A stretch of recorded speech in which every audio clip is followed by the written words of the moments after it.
2. But on the contrary, Galatians 2:7, seeing that I was charged to the gospel to the uncircumcised, and Peter to the circumcised.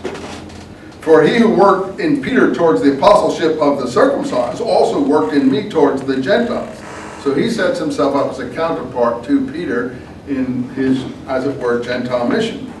And when they saw the grace with which was given to me, James, Cephas, and John, see now we don't know at that point, since he speaks of Peter in 8, but Cephas in 9, whether Cephas is Peter or not, but it doesn't matter, we'll just leave that and assume it is.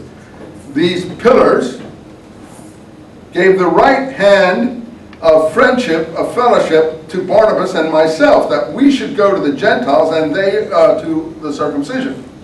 Only asked that we should be sure to remember the poor, which I was very intent on doing anyway. The poor is a name for James. It's all very complicated.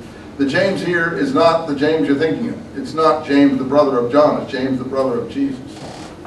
James, the brother of John, has disappeared from the scene already. And this is James, the leader of the early church, as far as we know. In any case, I can explain that to you another time. I already have mentioned it to you. But for when Peter, the poor were the, we know, were the followers of James' community. It's in, if Eusebius and all the early church history, these were called Ebionites, after the Hebrew word Ebion, which means poor. So James's community were called the poor, and that's why I like this, the Dead Sea Scrolls, because the Dead Sea Scrolls refer to themselves as the poor. And they don't mean poor in theological doctrine, as Eusebius 300 years later likes to make jokes about them. They're poor because they follow a poverty regime. But when Peter came to Antioch, I set my face against him because he was greatly to be blamed. This is where Augustine is writing to Jerome. For before some came from James, he was in the habit of keeping table fellowship with Gentiles, or eating with Gentiles. But when these some from James came down, that is from Jerusalem, where James was the head honcho, he was afraid of the party of the circumcision, and drew back and kept himself apart. James's party was the party of the circumcision. And this was the leadership of the early church at this point. And the rest of the Jews, in the movement he means, also played the hypocrite with him. Hypocrisia is the Greek he uses. And even Barnabas was carried away by their hypocrisy, by their hypocrisy. So Paul is criticizing them all, particularly the Jews in the movement, and Barnabas, and Peter. But when I saw that they did not walk uprightly according to the truth of the gospel as he preached it, as he said, I said to Peter in the presence of all, if you, being a Jew, live like the Gentiles and not like the Jews, why do you force the Gentiles to live like Jews? And then he goes on for 3 or 4 chapters in his theological approach. In chapter 3, he goes on about the meaning of Christ's crucifixion. And then finally in 3:21, I'll just sum it, this is his view of things. It's counted in the letter of James. He says, for instance, he quotes Habakkuk 2:4, the righteous shall live by his faith, in 11. This is also in the Dead Sea Scrolls, in the Habakkuk commentary of the Dead Sea Scrolls. And he analyzes it, the letter of James analyzes it in different ways. But Paul says, Christ, in his view, redeemed us from the law's curse, meaning that the law curses certain infractions. So you don't want to be in a situation where you're under a blessing and a curse, according to the book of Deuteronomy. That's really what he's getting at here. So, Christ did away with all that, and now we don't have to worry about that. So don't take it back on again. It's a powerful dialectical argument. It's dialectics. It's theology. It's rhetoric. It's rhetorical. It's rhetorical polemics.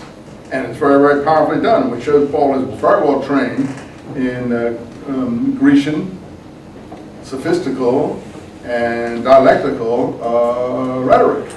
And that's why he's so good at it. But the people he's arguing with are not trained in that way. Look at the Dead Sea Scrolls, there's nothing like that in it.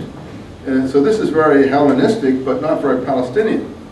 Anyway, as he goes on, why then the law? It was added because of the transgressors until the seed to the promised ones, etc., etc., etc. Is the law then against the promises of God? Oh no, let it not be. For a law, if a law had been given which is able to give life, indeed righteousness would have been by the law.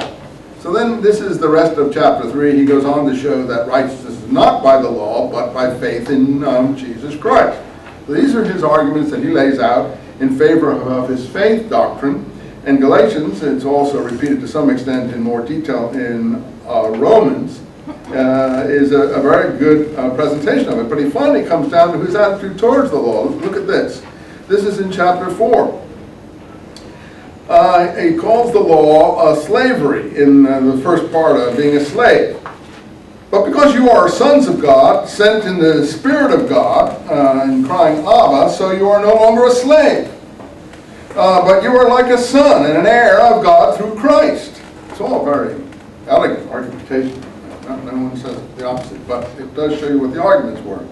So you are no longer a slave, but a son. And if you are a son, you are an heir. But indeed, not knowing God, you were a slave to those who by nature are not God's. But now that you have known God, or rather been known by God, wordplay, how can you turn again to the weak and beggarly principles, there's a play on the poor, to which you again desire to be enslaved, meaning the laws of Moses? So that's quite an insult to the law of Moses for someone who claims to be reading Old Testament scripture. He calls the law of Moses weak and beggarly principles. So he's arguing with the Jerusalem leadership, not with the Jewish people. He's arguing with the Jerusalem leadership over these issues, who want circumcision to be carried out because he wants the new converts to come in under the law in order to be heirs to the promises of the law, which include the messianic promises in their view. For you carefully keep days, months, times, and years. I am afraid of you for fear that somehow I've labored in vain regarding you. So Paul has been working overseas against these things, and he calls the things, you know how Jews, they're coming up now, to Rosh Hashanah, Yom Kippur, Shavuot, feast days and things. He calls these poor beggarly principles. He doesn't overtly saying it. He's very careful in the way he does it. So he's very careful because he knows people are watching him, but it's clear what he said. Then he goes on to say, and you know, through the weakness of the flesh, he has some weakness somewhere.